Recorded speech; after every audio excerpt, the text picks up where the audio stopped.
Hello students. So we are done with the essay paper of UPSC Mains 2026 और as usual जैसा कि पिछले कुछ सालों से देखा जा रहा था कि पेपर के सारे जो टॉपिक्स थे वो फिलोसफिकल काइंड ऑफ एसेज उन्होंने वापस से पूछा है। और फिलोसफिकल के अंदर भी एक चीज़ और भी देखी गई है कि एसेज की जो लेंथ थी वो छोटी की गई है थोड़ा सा, ताकि डिसाइफर करने में ईजी हो। लेकिन छोटे एसेज के साथ एक बहुत बड़ी दिक्कत ये होती है कि फिर आपको डायमेंशन खोलने में काफ़ी ज़्यादा मेहनत लगती है और आप ऑर्गेनिक डायमेंशन जो आप सीख के जाते हो मेजरली टेस्ट सीरीज वगैरह में या फिर प्रैक्टिस करके, वो चीज़ खुलती नहीं है। बट इस साल के एसेज के अंदर कुछ टॉपिक्स ऐसे थे जो काफ़ी डुएबल थे, कुछ टॉपिक्स ऐसे भी थे जो डुएबल के होने के अलावा बहुत सारे ऐसे टॉपिक्स थे जो आप प्रैक्टिस करते हो और पीवाईक्यू से भी कुछ जो उनके कीवर्ड्स थे उनको लिए गए थे। फॉर एग्जांपल जो लीडरशिप का कीवर्ड है, करेज का कीवर्ड है, या फिर जो आपके इन्वायरमेंट का कीवर्ड है, ये सारे कीवर्ड्स बार बार रिपीटेड कीवर्ड्स हैं। तो एक तरीके से उन्होंने अपने पुराने स्टैंडर्ड को मेंटेन किया है।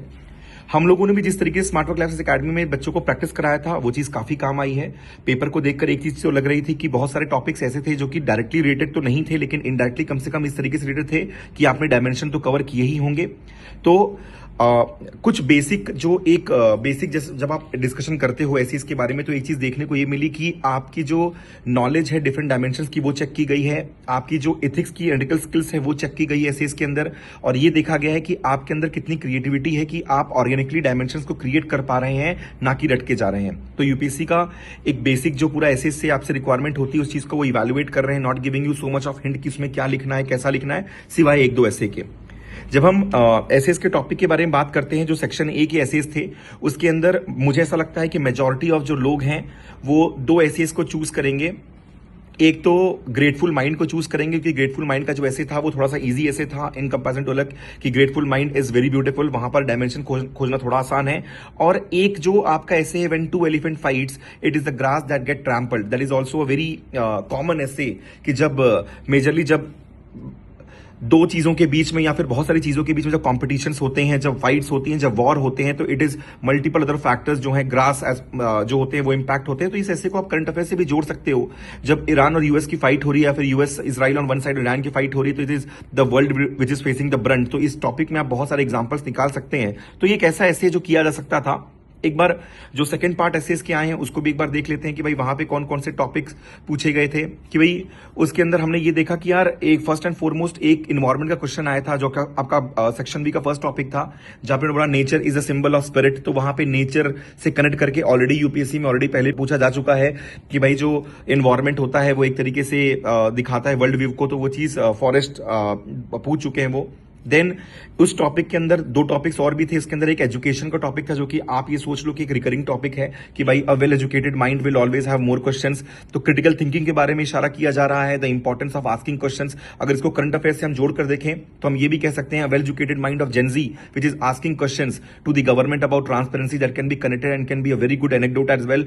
ऐसे टॉपिक्स बहुत सारे पूछे गए थे स्मार्ट वर्क लैब्स में भी, और बहुत सारे टॉपिक्स हमने प्रैक्टिस भी कराए थे अपने जो हमारी एसएस के जो लेक्चर्स थे उसके अंदर। इसके अलावा एथिक्स के ऊपर वापस से उनका एक बहुत ही मेजर जो शिफ्ट है वो गया है, जहां पर उन्होंने एक टॉपिक पूछा था कि भाई shelving hard decision is the least ethical course. कि भाई आप हार्ड डिसीजन को छोड़कर लाइफ में आगे बढ़ ही नहीं सकते, you have to take certain important and harsh decisions in life. And then last the most common one which I think the majority of the students are going to adopt and that is a good leader is one who follows the followers. So the importance of leaders, the importance of एक तरीके से आप ये कह सकते हो कि भाई किस तरीके से लीडर जब लोगों की बात सुनता है तो एक डेवलपमेंट का पूरा फिनोमिना आता है और जब लीडर लोगों की बात सुनता है तो एक तरीके से लेजिटिमेटी क्राइसिस भी नहीं होती है। तो उस तरीके का डेमोक्रेसी से रिलेट करके एक अच्छा आंसर आप यहाँ पे लिख सकते हैं। And importance of other skills in आपका लीडरशिप।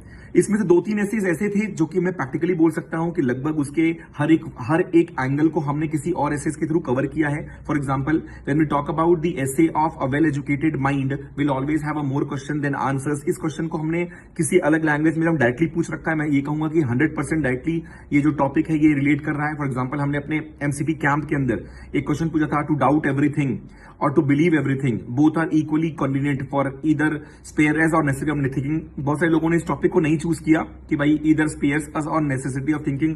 जब हमने टेस्ट देखा तो लोगों ने नहीं चूज किया, लेकिन इसके बाद जो एक नेक्स्ट टॉपिक था उसको बहुत सारे लोगों ने चूज किया था कि भाई wisdom begins in wonder but it matures in doubt.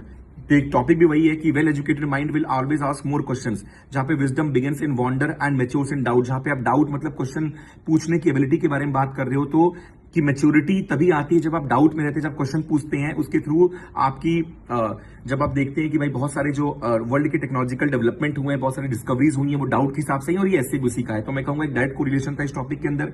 Then इस सी सेक्शन बी का जो सेकंड टॉपिक था, shelving hard decisions is the least ethical course, इसके ऊपर भी कि choosing the lesser evil will require moral courage.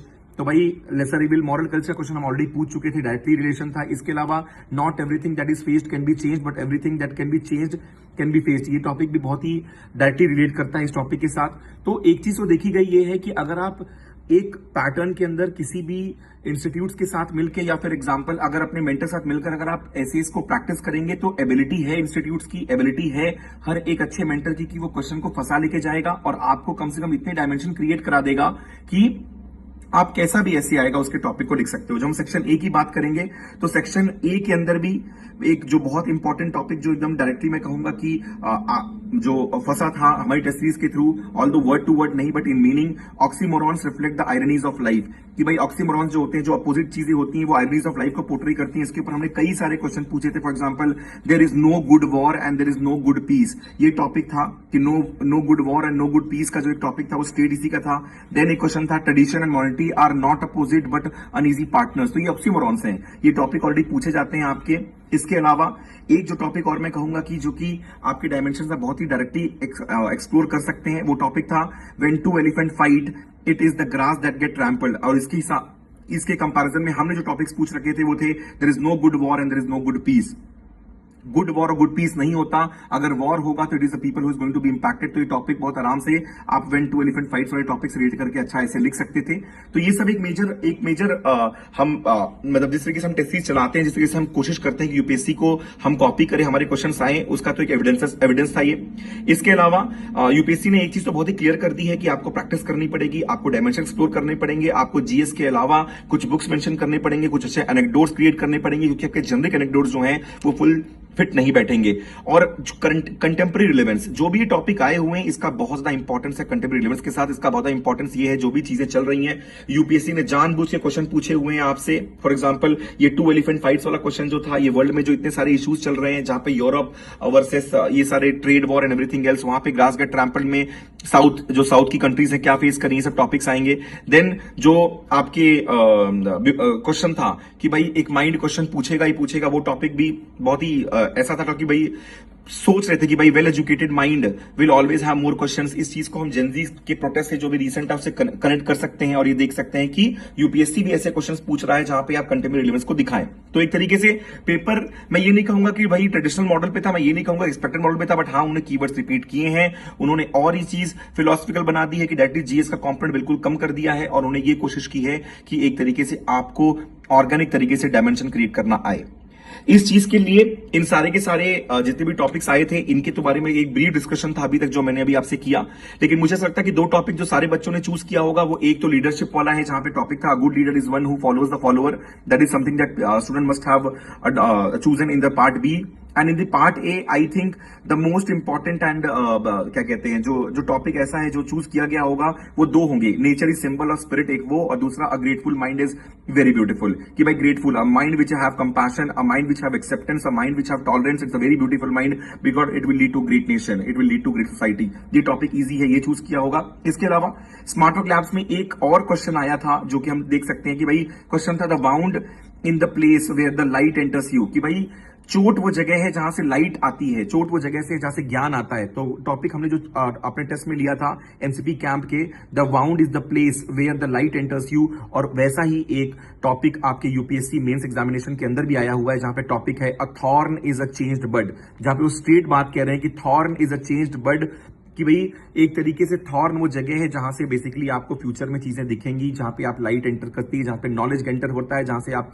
Change कर सकते हो अपने पर्सनालिटी को। तो ये टॉपिक स्ट्रॉन्ग कोरिलेशन देखे गए हैं टॉपिक्स के साथ। मैं इन सारी चीजों के एविडेंसेस आपको पोस्ट कर देता हूं इस वीडियोस के साथ। बाकी मैं यही कहूंगा कि भाई बहुत ज्यादा मैकेनिकल ऐसे से फायदे नहीं होंगे, आपको वर्क करना पड़ेगा अपने डायमेंशंस के ऊपर, आपको वर्क करना पड़ेगा अपने एनेक्डोट्स के ऊपर, आपको वर्क करना पड़ेगा अपने एग्जांपल्स के ऊपर, और तब जाके आप एसेस के अंदर रेस कर पाते हैं, खासकर वो एसेस जो फिलोसफिकल नेचर के होते हैं। So thank you for joining us, and the detailed discussion of all these essay topics will be done and will be uploaded on our YouTube channel on Smart Work Labs Academy, and you can also give this test आप इस test को देखकर भी हमसे mentor करा सकते हैं। उसके लिए भी मैं लिंक जहां पे आप सबमिट कर सकते हैं पेपर, उसको मैं साथ में ऐड कर दूंगा। Thank you all.